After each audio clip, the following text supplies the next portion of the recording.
So guys, let's discuss this question. Question is, out of total number of 30,000 students appearing for board examination in a district, 14,000 are boys. Out of the total students, 18,000 are in class 10th and the remaining in class 12th. Among the students who are registered for class 12th exam, 5,500 are girls.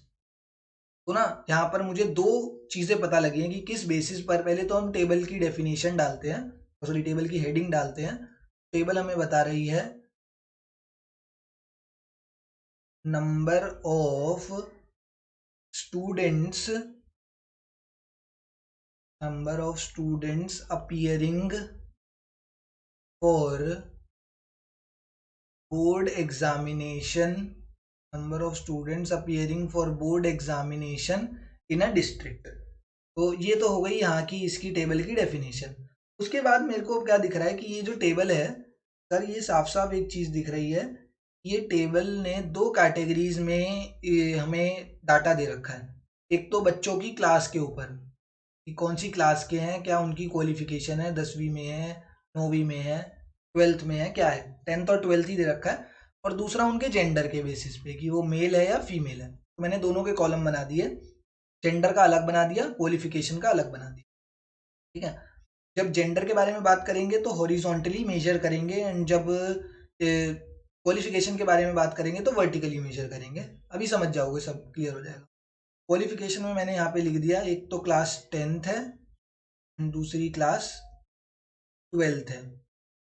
नीचे total कितने बच्चे हैं, total class 10th और 12th के मिला के। Mail कितने हैं, फीमेल कितने हैं, उनको ऐसे नापेंगे हॉरिजॉन्टली, एंड उनका टोटल हम कहाँ पे लिखेंगे, यहाँ पे लिखेंगे। मेल और फीमेल का टोटल करके यहाँ पे लिखेंगे। अब कितने बोले हैं, अब यहाँ पे पढ़ते हैं। 14,000 आर बॉयज। 14,000 तो सिर्फ बॉयज हैं, से मेल और फीमेल की जगह बॉयज और गर्ल्स कर लेना यार। बॉयज और गर्ल्स दे रखा है, जो चीज़ क्वेश्चन में दी हो वही लिख देना। मेल एंड फीमेल हटा के इसको बॉयज एंड गर्ल्स कर दोगे तो भी ठीक है। मेल एंड फीमेल में भी वैसे गलत नहीं होगा, गलत नहीं है, जस्ट क्वेश्चन में बॉयज दे रखा है तो वैसे लिख दिया। तो टोटल बॉयज कितने हैं, तो देर आर 1400 बॉयज। तो 1400 बॉयज के लिए, बॉयज है ना, हाँ ठीक है, बॉयज 10th के हों 12th के हों, 14,000 बॉयज हैं। ये अभी हॉरिजॉन्टली वाली जो चीज़ बताई ना, हॉरिजॉन्टली और वर्टिकली, इसको अभी छोड़ना, जब मैं टेबल बना लूंगा तब बताऊंगा। तो 14,000 टोटल बॉयज हैं। Out of the students 18,000 are in class 10th। Class 10th में टोटल कितने हैं, बॉयज और गर्ल्स मिला के क्लास 10th में टोटल कितने हैं, तो क्लास 10th में टोटल 18,000 है। देखो यहाँ से लेके गया ना, क्लास 10th के टोटल 18,000, टोटल बॉयज कितने हैं, तो वो 14,000।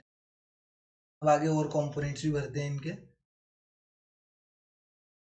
उसके बाद दे रखा है अमंग द, और टोटल टोटल एप्लीकेंट्स कितने हैं। देखो बॉयज हों, अगर हम कैसे कैलकुलेट कर रहे हैं, बॉयज और गर्ल्स को भी हम अगर हम ऐड करें टोटल मिला के तो कितने हो रहे हैं, 30,000। या हम अगर क्लास वाइज भी देखें कि क्लास 10th में कितने हैं एंड क्लास 12th में कितने हैं, और टोटल कैलकुलेट करें तो भी टोटल स्टूडेंट्स कितने हैं, 30,000। तो यहाँ पे टोटल ओवरऑल स्टूडेंट्स लिख दिया। तो अभी इससे पता है क्या पता लग जाएगा, अगर 14,000 बॉयज हैं इसका मतलब 16,000 गर्ल्स हो गई, अभी तो 30,000 बनेगा। वैसे ही अगर 18,000 अगर क्लास 10th में है, 12th में कितने होंगे, 12th में 12,000 होंगे, तभी तो 30,000 बनेगा। तो आधी टेबल तो कंप्लीट हो चुकी है, आधी और करनी है अपने को। तो इसमें बोला गया 5,500 कौन से स्टूडेंट्स हैं, जो क्लास 12th में हैं, ठीक है, और क्या है, गर्ल्स हैं। क्लास 12th की गर्ल्स, 12th की गर्ल्स कहाँ पर आएंगी, इधर आएंगी, कितनी है, 500 टोटल गर्ल्स है।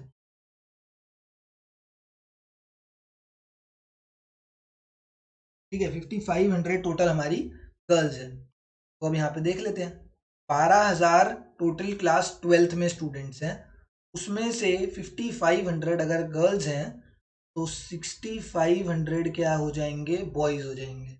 कि 12,000 में से 5,500 माइनस करो तो 6,500 बॉयज निकल के आ जाएंगे।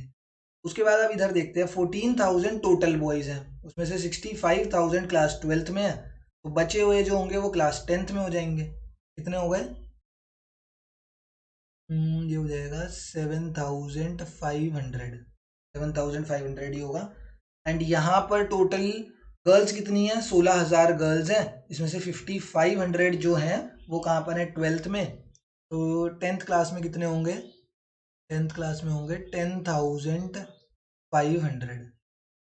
तो हो गया टोटल कैलकुलेट, टेबल पूरी टेबल बन चुकी है। टाइप ऑफ टेबल कौन सी है कि सर ये कौन से टाइप की टेबल है? तो यहाँ पर दो वेरिएबल्स इन्वॉल्व हैं, तो this is a by variable frequency distribution table. ये एक by variable frequency distribution table है। एंड ये तो बस ये टेबल में लिखना नहीं होता, ये समझाने के लिए थी चीज़ कि इसमें क्या है। टेबल पूरी ये है कि पहले उसकी हेडिंग लिखो, देन टेबल लिखो, टेबल बनाओ। यहाँ पर क्वेश्चन में ये बोला गया था tabulate the given information, and we have tabulate the given information, so the answer is